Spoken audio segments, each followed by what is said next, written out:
Salut! Aujourd'hui, je vais vous lire Blanche-Neige et les 7 nains.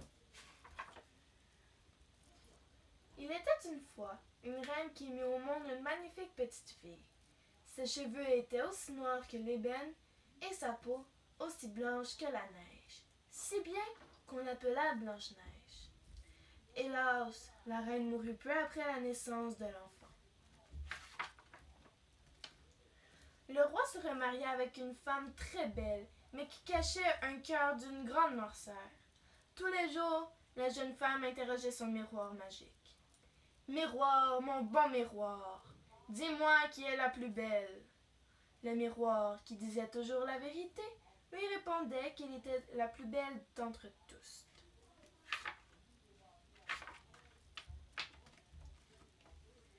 Mais les années passèrent, et Blanche-Neige devenait de plus en plus belle.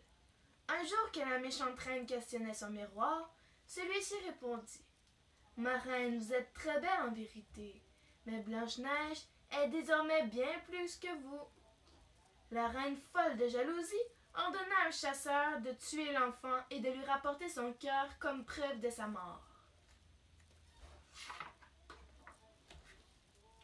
L'homme obéit. Il mena Blanche-Neige au plus profond des bois, mais ne put se résoudre à tuer la charmante jeune fille.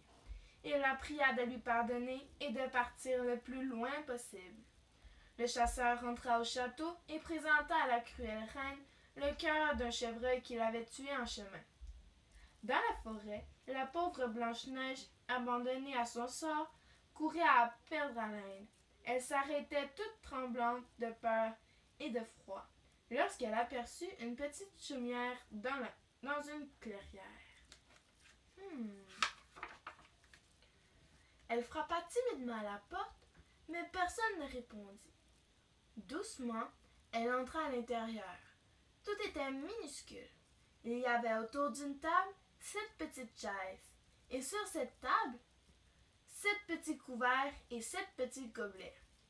Elle goûta au contenu des 7 assiettes. Une fois sa faim apaisée, elle s'étendit sur l'un des 7 petits lits et s'endormit. La petite maison appartenait à 7 nains. Quand ils revinrent du travail à la nuit tombée, quelle ne fut pas leur surprise de découvrir qu'on avait mangé dans leurs assiettes et que quelqu'un dormait dans leur lit. Mais les nains furent si émerveillés par la beauté de Blanche-Neige qu'ils ne la réveillèrent pas.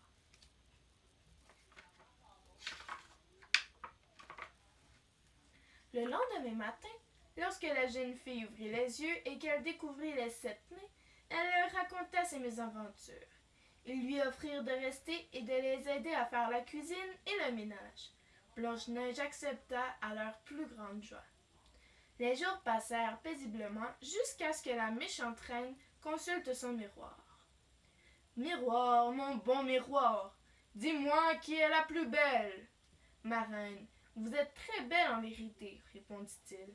Mais Blanche-Neige, qui vit avec les 7 nains, l'est bien plus que vous. » La méchante reine, qui était aussi une sorcière, décida d'agir elle-même. Déguisée sous les traits d'une vieille marchande, elle se rendit chez les 7 nains et, alors que la jeune fille était seule, lui proposa une belle pomme rouge empoisonnée. Lorsque Blanche-Neige croqua dans le fruit, elle s'écroula à terre comme morte.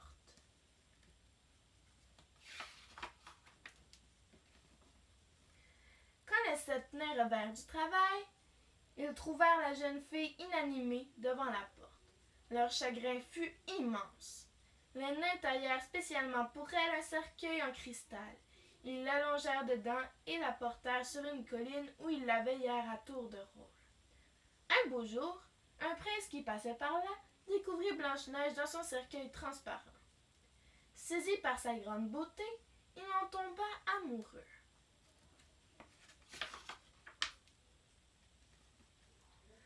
Les nains lui contèrent son histoire et alors qu'il la prenait dans ses bras, le bout de pomme empoisonnée tomba de la bouche de la jeune fille.